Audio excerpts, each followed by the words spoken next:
Hi. So today we're going to talk about how to decide which business you want to start. If you're like me, if you're like lots of my clients, you have tons of ideas. So I practice law. I work with primarily business owners of all types, all shapes and sizes. They're across a variety of different industries. A lot of them are artists and they're creatives. And so, as a result, you can imagine that they have tons of ideas and they're interested in implementing every single one of them. But even if you aren't an artist or a creative, lots of people have ideas about businesses that they want to start, even ventures that they may want to enter into with other people. And so, a lot of times, one of the first things I'll tell them to think about is what is it that you already do? Like, here's the number one that I start with people. If you had plenty of time in the day, which one of those would you automatically sort of go to? Like when you have free time, when you have downtime, which project are you already thinking about? Which is your go-to project? Which is the one that's closest to your passion, that's easiest for you to think about? That's one of the things that you want to consider when you're trying to decide which business you want to start. And the reason that I say that is because that's the one you're going to be most likely willing to spend your extra time on. And when you don't have extra time, when you have to make that time, when you have to give something else up for it, you'll be more likely to feel okay about giving it up for something that you're already sort of committed to in your heart. And so this is something that you're generally a little bit more passionate about, have a little bit more passion about. You're already probably doing it. You're spending your extra time thinking about it. When can I get back to it? I've got these great ideas. And so I tell people that if that's already your primary interest, then that's going to be at the top of the list when I tell you, when you've got this long list of ideas that you're thinking about, you've got these business ideas, they're great. Oh my gosh, there's so many of them, and you're actually excited about all of them. Think about the one that's closest to your heart, the one that you're already sort of committed to. The next thing I tell people to think about is, okay, from a practical standpoint, which one of these is going to work for you? Because here's the thing, a lot of times we're starting businesses on the side, or we don't necessarily have the capital that we need to sort of kick it off at the level that we want to kick it off at. And so we have to think about, from a practical standpoint, which one of these is going to work. So let's go back to the first thing I said you want to think about, which is which one of these things is closest to my heart? Which one of these things I would do, like, even if people didn't pay me, like, this is just kind of what I like to do. That may be your thing, but suppose you don't have the tools necessary to really do it as a business. Suppose you recognize that it's going to take you a lot of time, or you really need to pull in a lot of people, and that's not one from a practical standpoint that you may be able to kick off right now. An even bigger consideration I'd ask you to think about would be your primary responsibilities. So if you have a job that requires you to like be in a certain location, and what you really want to do is like to start this travel vlog business, and your current job just really does not allow you to travel, you actually have to be on site delivering a service, that is just going to be hard to do from a practical standpoint. So that's what I'm talking about. So even if in your downtime, you want to be all over the world doing these things, you're not going to be able to implement it in that exact way. And so what I tell people is, yes, go back to that passion idea, but what you want to think about is, how can I switch that up just a little bit so that maybe I'm on the path to being there? Because from that number two question, from that can I do it from a practical standpoint, that's the thing that may cause you to reconsider how you start it. So I'm not necessarily saying you can't start it. What I'm saying is you might want to think about doing it in a different sort of way. So the pathway that you thought you were going to take that was going to get you there, it might not quite be that one. So let me go back to the travel example for a second. So for instance, in the example I gave, I said, okay, I'm in a service job. I can't really go around the world like I want to, although I know I want to do travel vlogs or something closely related to that because I love to travel and I love to talk about the spaces that I'm in. I know I can't do that. But hey, maybe what I can do is team up with people who are already in those other places, and we can maybe do live videos, or we can do some sort of contest, or we can do something together so that although I'm not there, that other person is there. And maybe I can build something around that so that when I get to the point where I'm in a position to either leave my job that won't allow me to go, or I'm able to take some vacation time when I can go, that I'm still already building my foundation as sort of this travel vlogger. So that's what I mean in terms of you might not be able to do it exactly as you think you want to do it. And so you might have to tweak it a little bit. But if you listen to what I just said, you're still able to go back to that first thing that's your passion, okay? The third thing I ask people to think about are their strengths and weaknesses. A lot of times, you know, we've been told, oh, well, just think about it for a second. I mean, it starts in grade school, right? In elementary school, when you get your report card, right? And you get all A's and everything except for this one thing, and you got like a C minus or a D in it. And all of a sudden it's like, okay, well, we need to spend more time working on that. We need to maybe bring you in a tutor. We need to give you some extra work so that you can work on bringing that particular area up, instead of recognizing, okay, the person obviously has strengths in these other areas, so let's make sure we continue to challenge them in those areas and really build those areas, because it may be that they're a genius in those areas, and stop focusing time on these weaker areas that really are not your talents. They're possibly drawing energy away from your ability to continue to be able to even focus on your strengths, because now you've got teachers and parents and counselors saying, hey, we need to work on bringing this other grade up. And from a practical standpoint in the real world, yes, if you're, you know, going to a school that requires you to take a test beforehand, or if you're applying to colleges, these sort of other grades do matter to some extent. But in a real world setting, when you're getting out in the real world and you're talking about strengths and weaknesses, I really tell people to focus on their strengths and stop trying to spend all this energy, time, and resource on your weaknesses. If you better align your business idea with what your strengths are, then it'll allow you to be more successful. Because here's the thing, you're gonna understand what you're doing a whole lot better, okay? So you're gonna be more effective at it. And then because it's a strength of yours, you're not going to have to work as hard at it. And so you're going to be more efficient at it too. And so if you're a business owner, like, those are the things you're thinking about, okay? You're providing a product, you're providing a service, but you want to do it in an effective manner and an efficient manner.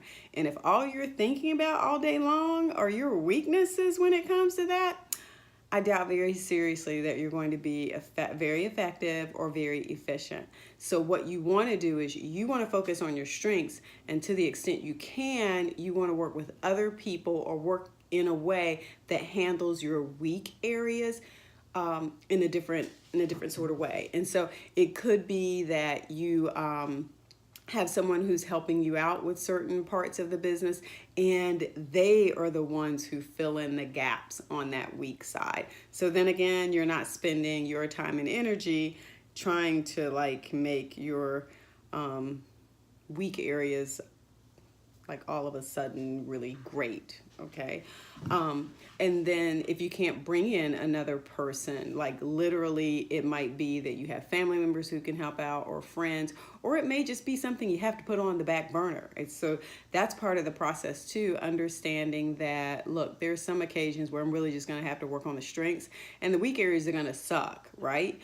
And so when you're talking to potential clients and even clients that you have, what you want to do is set the expectation early on. And so You focus on, this is my business, this is what I provide. Now, here are some other things that may come up as we're working together, and I'll just let you know, a lot of times there can be challenges in working with those. So you set the stage with the client early on so that the client is not thinking like you're the whiz behind the curtain and you're going to be able to pull all this stuff off, because you really are not going to be able to.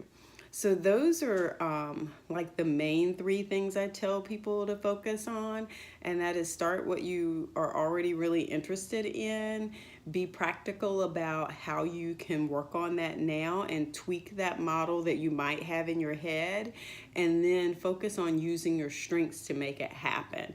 And so whichever business taps into all three of those, that's the business that you may want to start with. And so I'm going to put like a big asterisk. I love telling people, I'll put like a big asterisk beside something. Because here's the thing. You may get in there, and even though it's something that you were spending a whole lot of time on before it was like your business thing, you may find that as a business thing, it just does not work for you. And so you may be able to say, okay, I tried that. I'm going down the list. Sheila gave me the things to think about, and I'm going down the list to see which one I should be thinking about, only to find out this first one that I thought was it is really not it. So I need to be looking at maybe 2, 3, and 4 and evaluating them and determining which one of those is going to be my next one. So from a practical standpoint, I have plenty of clients. So as I said earlier, I'm a business law attorney, so I worked with lots of business owners, and everybody's in the social media space now. Everybody's international because you have this ability to be able to work anywhere and to work with anyone, just about anywhere. And so lots of clients come to me with businesses that they've been running for a while, and they may have multiple businesses already. And so one of the things that we're thinking about is, from a business standpoint, how do we bundle those? So say you get to the point where you're like, well, Sheila, I've already got 3 business ideas. I sort of, went through my own way and got there, and I've gotten 3 off the ground. I'm thinking about starting a 4th, but now I'm thinking about maybe I'm going to put a couple of these together because they're very similar, but yeah, I'm not really sure what to do. So one of the things that I sort of talk to clients about is, how do you package and bundle different businesses, like truly different businesses in terms of their legal entity. So like one is like your event planning business, and the other is like a delivery service that you have. And then you have a couple more businesses. And so you're looking at, are these all related? Can I put these under like one umbrella? Have like, Sheila Huggins Enterprises? And which businesses would work together? And so that's what I'm talking about. I'm talking about those business owners who already have several companies sort of going on, and they're trying to become a little bit more efficient. Okay, so trying to streamline, bring some things together, repackage it a bit. What's the best way to do that? So there are a couple of things that I tell people to think about when they're trying to figure out how to bundle different businesses together, and whether or not they should even think about doing that. And one of the questions I ask is, well, are they related? Okay, because sometimes your clients are coming to you for certain services, and it's like, oh, well, you have an event planning company. You do some, you provide transportation services. You also provide security services. And you have an online golf academy. And so that's very different. And so like your client would understand the relationship between the first 3, because they sort of make sense in their head. It's like, event planning, a personal transportation service, security services. Like they could see themselves maybe actually using all 3 of those at one event that they may hire you for, But the golf academy, they might be like, what's that got to do with this other stuff? So that's one thing you want to think about, how similar they actually are.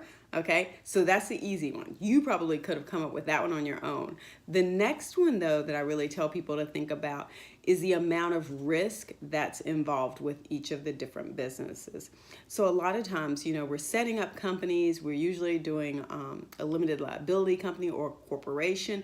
And part of what we're looking for is to limit our personal liability and separate that from the liabilities of the company. So if the company goes under, if the company gets sued, if somebody comes at the company and the company gets fined for some sort of regulatory issue, it's not on me, it's the company, guys. Trust me, it's the company. So you want the company to be at risk and not you. And so once you start bundling these different companies together, you run the risk of now taking a company that had a low level of risk and attaching it to a company that has a really high level of risk. And guess what you're doing? You're not bringing that high level of risk down, because that's going to stay up there. What you're doing is you're now elevating this because you're now associating it with that other risky enterprise.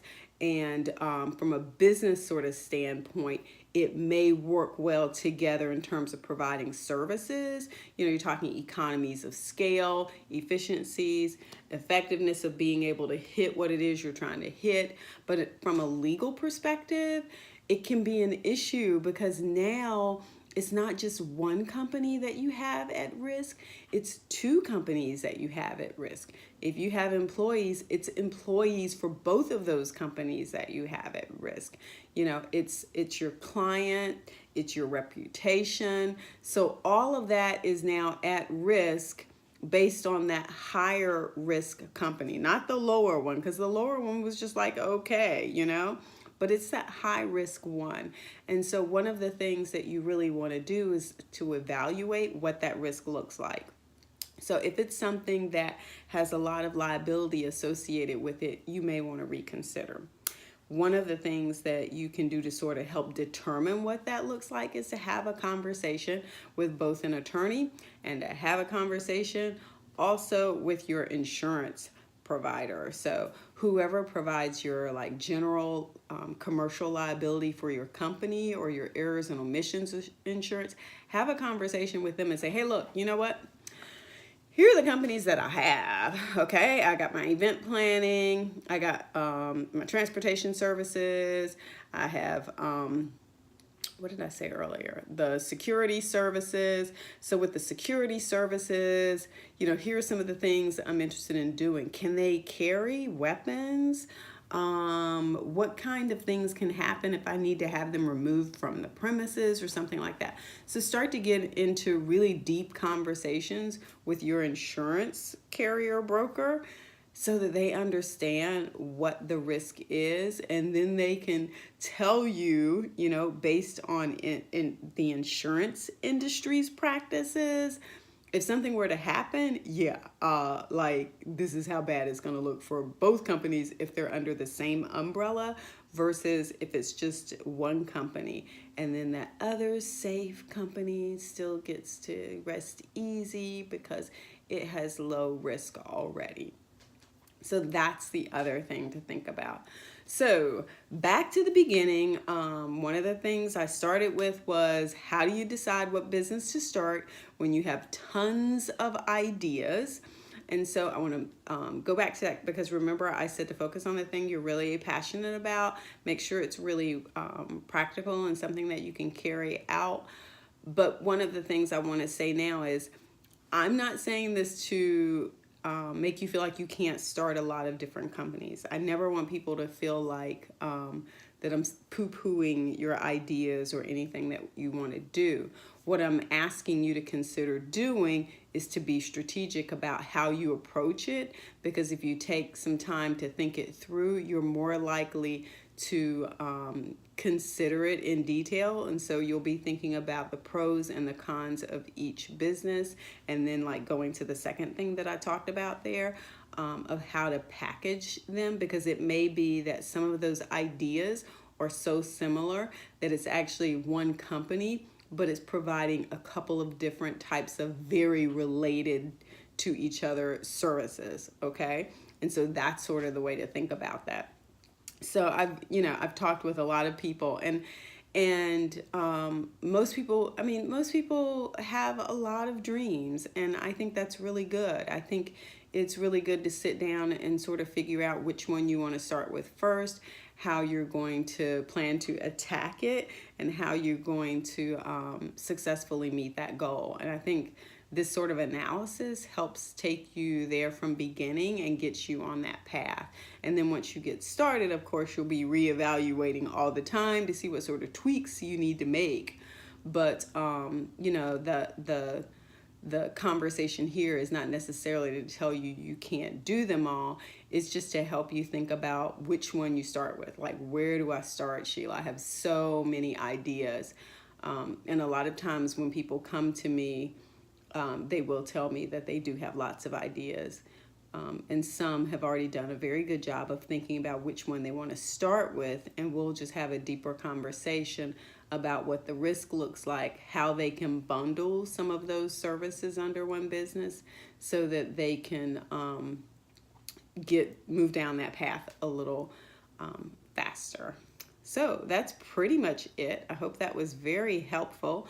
So you can think about how to start your business, like which idea works best for you.